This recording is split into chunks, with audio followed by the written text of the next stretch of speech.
ভাই আল্লাহ ওনাদের দরবারে যাওয়া উচিত কিনা? হক্কানি আলেম পীর মাশায়েখের সোহবতে আসা উচিত কিনা? এজন্য আল্লাহ রাব্বুল আলামিন বলেন, ইয়া আইয়ুহাল্লাযীনা আমানুত্তাকুল্লাহা হাক্কা তুকাতিহি ওয়া লা তামুতুন্না ইল্লা ওয়া আনতুম মুসলিমুন। হে ঈমানদার গণেরা, আল্লাহ রাব্বুল আলামিনকে ভয় করো, ভয় করার মতো। আর কিভাবে ভয় করবে, কিভাবে ভয় করার মতো ভয় হবে, সেটা হচ্ছে এইভাবে যে কুনু মা'আস সাদিকিন, নেককার আল্লাহওয়ালা ব্যক্তির সোহবতে লেগে যাও। সুবহানাল্লাহ। এই জন্য আল্লাহওয়ালাদের সোহবত। এই জন্য নবী আমার তৃতীয় নাম্বার বলেন ওয়াকফা আউলিয়াহু বাইনা ইবাদিহি, আর আল্লাহ তাআলা সাধারণ মানুষের ভিতরে তার ওলিকে গোপন রেখেছেন। সুবহানাল্লাহ। ভাই হাদিস শরীফ বলছি, পারলে যদি আরবি জানেন, আলেম ওলামা শিক্ষিত সুধী জামান এখানে আছেন, সার্চ দিবেন ইউটিউবে, যে হাদিস যেভাবে বললাম সার্চ দিবেন, পেয়ে যাবেন। আমার জীবনের একটা অভ্যাস, আমি অযথা কিচ্ছা কাহিনী বলতে অভ্যস্ত, ডিরেক্টলি কোরআন এবং হাদিস থেকে আলোচনা করা আমার অভ্যাস। আমি এটা নিয়ে আলোচনা করি, আর এটার জন্যই মানিকগঞ্জ শায়েখের কাছে মরে গেছি। মানিকগঞ্জের যিনি শায়েখ ও মুর্শিদ, একটু আগে আপনারা আলোচনা শুনছিলেন প্রফেসর সাহেবের নিকট থেকে, তিনি আমার শুধুমাত্র আধ্যাত্মিক পীর বা শায়েখ নয়, তিনি আমার শরিয়াতেরও শায়েখ। কিভাবে? তার কাছে আমি বুখারী শরীফ পড়েছি, বুখারীর কিতাবুল মাগাজি, কিতাবুল ইলম এবং কিতাবুল ঈমান, এই তিনটি অধ্যায়, অর্থাৎ বিশ্বাসের অধ্যায়, ঈমান যেটাকে বিলিভ, এটার একটা অধ্যায়, আর একটা হচ্ছে যুদ্ধের অধ্যায়, আর একটা হচ্ছে ইলম নলেজ। এই কয়টা অধ্যায় আমি তার কাছে অধ্যয়ন করেছি। এই জন্য তিনি হচ্ছেন আমার শায়েখ এবং মুর্শিদ, বুঝছেন? শরিয়াত এবং মারিফাত, তরিকত, সকল দিকের উস্তাদ হলো তিনি আমার। আলহামদুলিল্লাহ। আমার জীবনের যাহা কিছু পাওয়া সব মানিকগঞ্জ দরবারের ওসিলায় পাওয়া, আলহামদুলিল্লাহ। যদি বলেন যে হুজুর কিভাবে বললেন এটা, আমি নগণ্য ছোট মানুষ, আমার পরিচয় অনেকে জানেন, অনেকে জানেন না, পরিচয় দেওয়া প্রয়োজন হয় মাঝে মাঝে। আমার হোম ডিস্ট্রিক্ট যশোর, আমি ছোট্টবেলায় স্কুলে পড়াশোনা করেছি, তারপরে আমি কওমি মাদ্রাসাতে পড়েছি, এরপরে আলিয়া মাদ্রাসাতে পড়েছি, সর্বোচ্চ অ্যারাবিক ইউনিভার্সিটি অফ বাংলাদেশ থেকে আমি গ্রাজুয়েট কমপ্লিট করেছি, আলহামদুলিল্লাহ। ট্রিপল দাওরায়ে হাদিস করছি, তাফসির কামেল মাস্টার্স করছি, এবং এই সবগুলোর পরামর্শদাতা ডক্টর মুফতি মঞ্জুর ইসলাম সিদ্দিকী। বুঝছেন? আমার অনুমতি ছাড়া, তার অনুমতি ছাড়া আমি একটা ক্লাসেও ভর্তি হইনি, অর্থাৎ তার দিক নির্দেশনায় আমি চলছি। আর তার কাছে মুরিদ হওয়ার অর্থ এই যে আমি আমার আল্লাহকে পেতে চাই, আর আল্লাহকে পাওয়ার জন্য আল্লাহওয়ালার সোহবত চাই। সোহবত ছাড়া কখনো আল্লাহকে পাওয়া যায় না। ইলম হচ্ছে দুই প্রকার, ইলমুল লিসান ও ইলমুল কাল, কলবের জ্ঞান, আর একটা হচ্ছে জবানের জ্ঞান। জবানের জ্ঞানটা কলেজ, ইউনিভার্সিটি, মাদ্রাসা, শরিয়াতের কনস্টিটিউশনাল যেই অঙ্গনগুলো আছে সেখানে যদি আপনি না যান, শিখতে পারবেন না। আর একটা হচ্ছে আত্মার জ্ঞান, কলবের জ্ঞান, হৃদয়ের জ্ঞান। এটা কখনো সোহবাত, ওয়ালা ইউহসালু ইলমুল বাতিন ইল্লা বিসুহবা, এবং সান্নিধ্য ব্যতীত আল্লাহ তাআলার এই ইলমে লাদুন্নি আল্লাহওয়ালাদের সোহবাত ব্যতীত অর্জিত হয় না। তাহলে ইলমে শরিয়াতের সাথে সাথে ইলমে মারিফাত অর্জনের জন্য আল্লাহওয়ালাদের সোহবাত দরকার। এখানে অনেক মানুষ আছেন, প্রায় মানুষে হয়তো বা তরিকাপন্থী, কেউ কেউ তরিকাকে অপছন্দ করেন না। ভাই, তরিকা কোনো উদ্দেশ্য না, উদ্দেশ্য হচ্ছে আল্লাহকে পাওয়া। উদ্দেশ্য কি? আচ্ছা, আপনার উদ্দেশ্য, আমার উদ্দেশ্য ছিল একটু আগে যে এই মসজিদে আসব, আমি কি রাস্তা ছাড়া আসতে পারবো? রাস্তা ধরে ঘুরে ঘুরে এই দিক দিয়ে রাস্তা চিনে চিনে আসতে হয়েছে। এই যে রাস্তার উপর দিয়ে আসলাম, এই রাস্তাটার নাম হচ্ছে তরিকা। ভাই, বুঝাতে পারলাম? এই তরিকা ছাড়া কি আমি এখানে আসতে পারতাম? ঠিক আল্লাহ এবং তার রাসূলকে পাওয়ার যে লাইন রাস্তা তাকেই আরবিতে বলা হয় তরিক। তরিকুন অর্থ রাস্তা, পথ, সাবিল। এই জন্য নবী আমার বলেন, মান সাহহালাল্লাহু তরিকান ইলাল জান্নাহ, যে ব্যক্তি আল্লাহকে পাওয়ার জন্য রাস্তা অবলম্বন করবে, আল্লাহ তাআলা তাকে পাওয়ার রাস্তা সহজ করে দেবে। এই যে আমি বাড়ি থেকে ছেলে মেয়ে স্ত্রী পরিজন ছেড়ে এখানে আসছি, তাই না? যতক্ষণ এখানে থাকবো ততক্ষণ নফল ইবাদতের সব পেতে থাকবো। বাড়িতে না যাওয়া পর্যন্ত আল্লাহ তাআলার রহমতের ভিতরে বেষ্টিত থাকবো।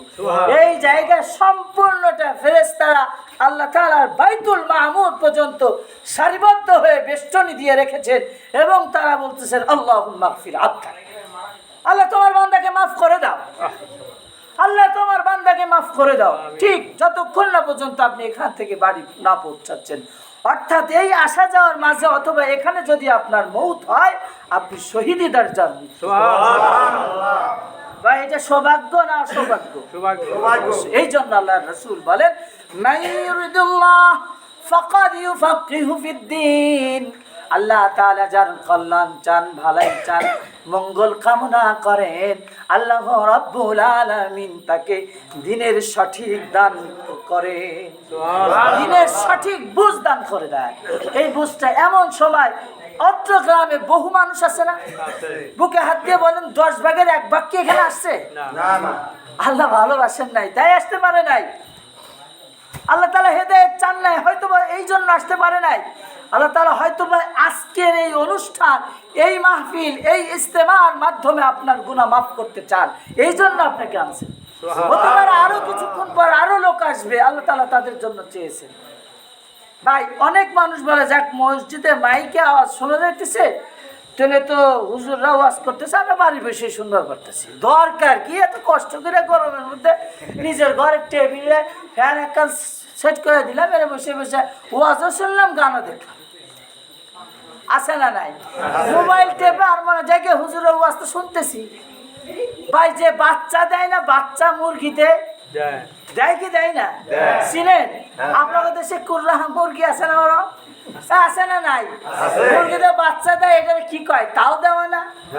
এই মুরগির বাচ্চা, যেটা মহিলা মুরগি বলেন তা বলেন, এই মুরগির নিচে যে তাও দেয়, তার ডানাগুলো এইভাবে চাপটিয়ে ধরে, তাই না?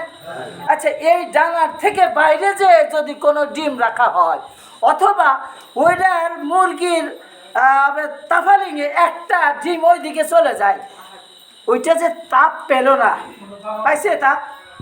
ওইটা কি ডিম থেকে বাচ্চা ফুটবে? ভাই, যারা ওই বাড়ি বসে ওয়াজ শোনে রাস্তাঘাটে, তাও ওই ছুটে যাওয়া ডিম। আল্লাহর রহমত থেকে বলছি তো, এখানে যতক্ষণ থাকবেন আপনার শহীদি মর্যাদা, আপনার জন্য গুনাহ মাফের জন্য ফেরেশতারা দোয়া করবে, কিয়ামতের দিন আপনার নাজাতের ওসিলা হয়ে যাবে। কিন্তু বাড়িতে গেলে কি এই ফজিলত পাবেন? পাবেন না। এজন্য মাহফিল শেষ করে যাবেন। যোগ্য একজন আলেম মাওলানা ইয়াকুব দেওয়ান সাহেব, তিনি আমাদের ভিতরে উপস্থিত আছেন। আজকের মাহফিলের মধ্যমণি তিনি কথা বলবেন। এখন নামাজের সময় হয়েছে, যদি কারো উজুর প্রয়োজন হয় উজু করে নেবেন, উজুর মাধ্যমে ইনশাআল্লাহ তাআলা আমরা নামাজে আসব। নবীজি বলেন, আল উজু মিফতাহুস সালাহ, উজু হচ্ছে নামাজের চাবি, আসসালাতু মিফতাহুল জান্নাহ, আর নামাজ হচ্ছে বেহেশতের চাবি।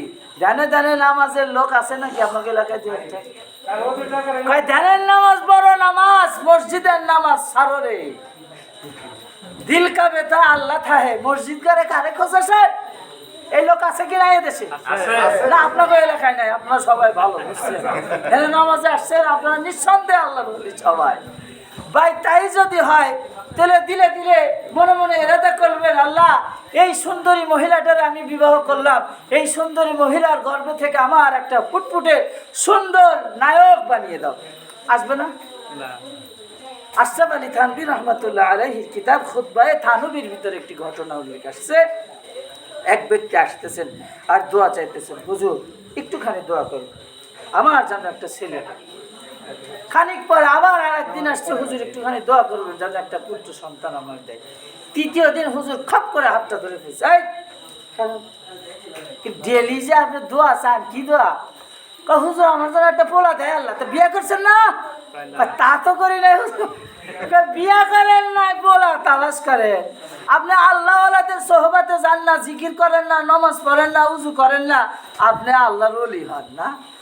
একটা হলো আল্লাহর ওলি আর একটা হলো শয়তানের ওলি, দুইজনই ওলি নাকি? দুইজনই তো সার্টিফিকেট দাঁড়িয়ে একজন বড় বড় এই যে বিসিএস ক্যাডাররা, দুর্নীতির শিরোনামে তারা না, এই তো বিসিএস ক্যাডার। আর এই তৃতীয় শ্রেণীর কর্মচারী জীবনে একটা পয়সা সরকারের খাই নাই, ও তো মাত্র 8 পাস। তাহলে ওর চেয়ে ভালো না? তো এই দুইজনই তো সার্টিফিকেট দাঁড়ি মানুষ, দুইজনই সরকারি কর্মচারী, তো এর চেয়ে ভালো না? আল্লাহর ওলি হওয়ার জন্য ভাই ধনী হওয়া লাগে না, আল্লাহ ওলির হওয়ার জন্য ব্যারিস্টার হওয়া লাগে না, ইঞ্জিনিয়ার হওয়া যায় না। একজন আল্লাহর ওলি হওয়ার জন্য রিক্সাওয়ালাও হতে পারে, ভ্যানওয়ালাও হতে পারে, ইজি বাইকওয়ালাও হতে পারে, কুলি মজুরও হতে পারে, কৃষকও হতে পারে। কাজ হলো 3টা। এক, আল্লাহ তাআলার জিকির, নির্জনতা, আল্লাহর ওলির সোহবত। কয়টা? 3টা। আল্লাহর জিকির, নির্জনতা এবং আল্লাহ ওলি সোহবত। এই 3টার সমন্বয় যদি না হয় আল্লাহর ওলি হইতে পারবেন না।